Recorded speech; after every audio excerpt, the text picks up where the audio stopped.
SC ST BC minority వివిధ residential స్కూళ్లు ఎక్కడ బిల్డింగ్ లేక చిన్న చిన్న రూముల్లో పోల్ట్రీ ఫాముల్లో నడుపుతుంటే young India integrated residential schools 25 ఎకరాలలో 200 కోట్ల రూపాయలతోని ప్రతి నియోజకవర్గంలో ఒక యంగ్ ఇండియా ఇంటిగ్రేటెడ్ రెసిడెన్షియల్ స్కూళ్లను అందించి పేదలకు విద్యను అందించాలి, ఆ పిల్లల భవిష్యత్తును తీర్చిదిద్దాలి అని ఇవాళ మన ప్రభుత్వం ప్రణాళికబద్ధంగా ముందుకు వెళ్తుంది.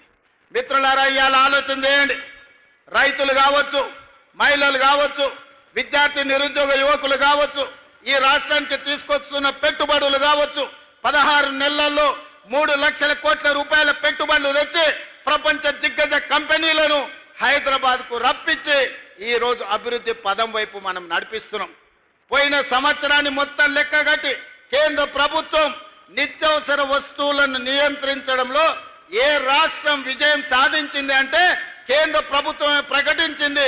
తెలంగాణ రాష్ట్ర ప్రభుత్వం నిత్యావసర వస్తువులను నియంత్రించి పేదలకు అందుబాటులో తీసుకొచ్చింది. నెంబర్ 1 రాష్ట్రం తెలంగాణ రాష్ట్రం అని కేంద్ర ప్రభుత్వమే ఇచ్చింది.